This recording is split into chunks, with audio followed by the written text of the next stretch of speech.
Bəzən tarix bir şəhərdə yazılır. Elə şəhərlər var ki, zaman keçsə də öz missiyasını dəyişmir. Düz 100 il əvvəl Bakı təkcə Azərbaycanın deyil, bütün Türk dünyasının elm, fikir və mədəniyyət mərkəzinə çevrilmişdi. 1926-cı ildə keçirilən birinci Türkoloji Qurultay yalnız elmi toplantı değildi. Bu, Türk xalqlarının ortaq dili, ortaq əlifbası, ortaq tarixi və ortaq gələcəyi uğrunda atılan ən mühüm addımlardan biri idi. Məhz burada qəbul olunan qərarlar sonraki 10 illiklərdə Türk xalqlarının milli özünü dərk prosesinə, mədəni inteqrasiyasına və ortaq düşüncə məkanının formalaşmasına güclü təsir göstərdi. İsmailiyyə binasında Türk dünyasının müxtəlif bölgələrindən gəlmiş 131 alim, dilçi və ictimai xadim bir araya gəlir. Bəkir Çobanzadə, Mehmet Fuad Körpülü, Əli bəy Hüseynzadə, Əhməd Baytursunov və digər ziyalılar ortaq mədəni və elmi gələcəyin əsaslarını müzakirə edirlər. Qurultayın mərkəzi mövzusu yeni türk əlifbası idi. Ərəb qrafikasının islahı ilə latın əsaslı vahid əlifbaya keçid arasında kəskin elmi və ideoloji mübahisələr yaranır. Eyni zamanda Sovet ideoloji sistemi bu prosesə siyasi çərçivə verir. Bu müzakirələr təkcə elmi yox, həm də gələcək mədəni istiqamətin müəyyənləşməsi baxımından həlledici xarakter daşıyır. Bir əsr sonra həmin tarixi missiya yenidən Bakıya qayıdır. Azərbaycan Respublikasının prezidenti İlham Əliyevin 1-ci Türkoloji Qurultayın 100 illik yubileyinin keçirilməsi haqqında sərəncamına uyğun olaraq iyunun 29-undan iyulun 3-ədək ölkəmizdə Türk Dünyası həftəsi keçiriləcək. Azərbaycan yenidən Türk dünyasının alimlərini, ziyalılarını, siyasətçilərini və mədəniyyət xadimlərini eyni amal ətrafında bir araya gətirəcək.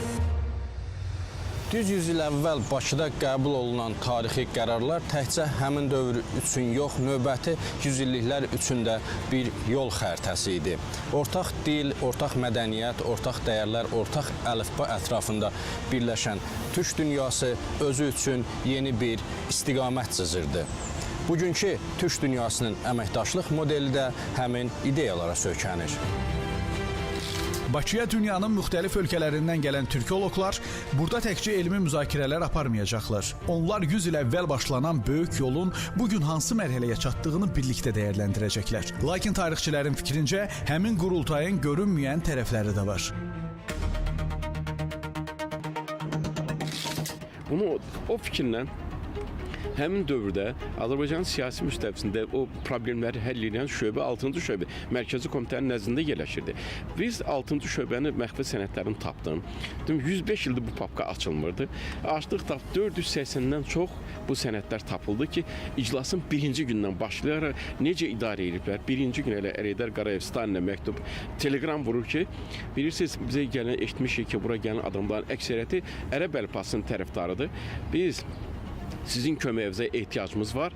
Bizə köməklə, ancaq baxmayaraq ki, ərəb əlifbasının tərəfdarı var, bizdə kifayət qədər kommunistlər var. Kommunistlər bizim işimizə kömək edəcək. Zifət Simumyaginin məşhur Əlidar Qarayevə, Ağamalıoğluna, birisi bizim Azərbaycan Təşkilat Komitəsinin sədri Ağamalıoğlu idi. Səməd Ağa Ağamalıoğluya bir məktubu var. Orada da göstərir ki, biz gələnlərdən soruşduq, o məktubda hətta biz çap eləmişik orada.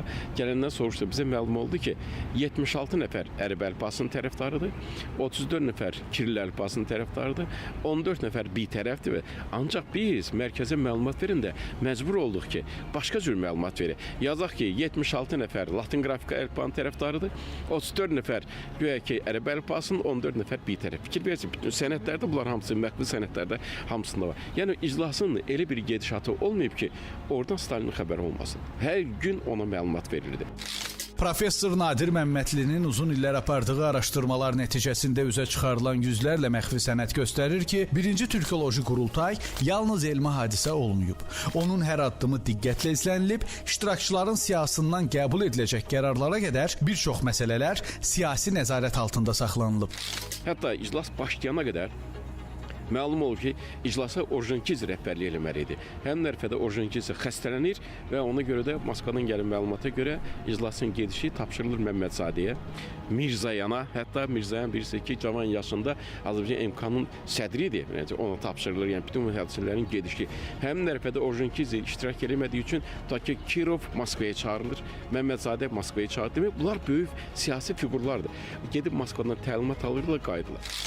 Lakin bütün təzyiqlərə və repressiyalara baxmayaraq, həmin qurultayın ideyalarını tarixdən silmək mümkün olmadı. Türkoloji qurultayda iştirak edən 131 rəsmi nümayəndənin hər biri Latin qrafikalı əlifbaya keçidə qərar verdi. Sonradan isə o görkəmli, ziyalı, işıqlı insanların bir çoxu Sovet repressiyasının qurbanına çevrildi. Birinci Türkoloji qurultaydan sonra uzun illər siyasi maneələrlə üzləşən Türk birliyi ideyası Azərbaycanın dövlət müstəqilliyini bərpa etməsi ilə yenidən dirçəldi. Bu prosesdə ümummilli lider Heydər Əliyevin fəaliyyəti xüsusi mərhələ təşkil etdi. 1996-cı il noyabrın 6-sında Bakıda keçirilən Türksoyun 8-ci toplantısında çıxış edən Heydər Əliyev Türk xalqlarını birləşdirən ortaq tarix, dil və mədəni irsin qorunmasının vacibliyini vurğulayaraq bu əməkdaşlığın gələcək nəsillər üçün strateji əhəmiyyət daşıdığını bildirdi. Həmin toplantı Azərbaycanın Türk dünyasının mədəni inteqrasiyasında aparıcı rolunu bir daha nümayiş etdirdi. Türksoy özünün çox zəruri olduğunu dünyaya nümayiş etdiribdir. Bu təşkilatın gələcəkdə də uğurlu fəaliyyət göstərməsi üçün biz əlimizdən gələni əsirgəməyəcəyik. Bir əsr əvvəl Bakıda arzulardan danışılırdı və bugün isə o arzular artıq reallığa çevrilib. Türk Dövlətləri Təşkilatı mühüm platformada birləşərək Türk dünyası üçün çox mühüm tarixi, siyasi və mədəni qərarlar qəbul edir. Bakıda növbəti günlərdə keçiriləcək Türk dünyası həftəsi bu həmrəyliyin daha bir nümunəsidir. Turana qılıncdan daha kəskin ulu qüvvət, yalnız mədəniyyət, mədəniyyət, mədəniyyət. Türk Dünyası həftəsi çərçivəsində keçiriləcək tədbirlər də məhz bu ideyaya xidmət edir. Heydər Əliyev mərkəzində 1-ci Türkoloji qurultay 100 ilin elmi və mədəni irsi mövzusunda beynəlxalq konqres keçiriləcək. Dünyanın 20 ölkəsindən 80-dən çox tanınmış türkoloq alim Bakıda bir araya gələcək. Həftənin sonunda türkologiyanın növbəti 100 illiyi üçün prioritet istiqamətləri müəyyən edən yekun sənəd qəbul ediləcək. Uğurlu bir konferans keçirmişdi. Bizim tarixin yaddaşında 100 ildən sonra Bakıda onun 100 illiyi keçirilir. Əlbəttə bu bizim üçün fəxarətdir. Yenə Bakı Türkoloji mərkəzdir. Dünya alimlərini toplaşdığı bir mərkəzdir. Və mən cənab prezidentin dediyi kimi görün, Türk ailəsi Türk mərkəzində toplaşır.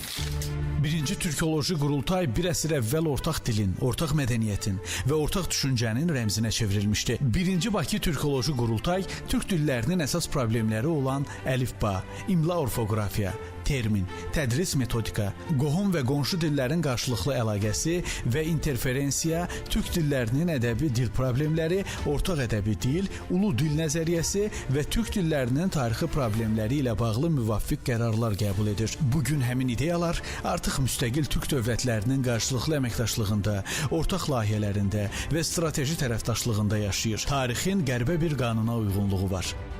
Tarix bəzən 100 ildən sonra yenidən eyni şəhərə qayıdır.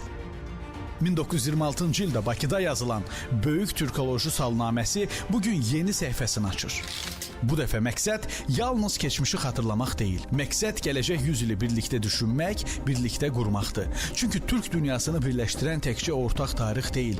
Onu birləşdirən ortaq yaddaş, ortaq dil, ortaq mədəniyyət və ortaq gələcəkdir. Və düz bir əsr sonra bu böyük yol yenidən Bakıdan başlayır.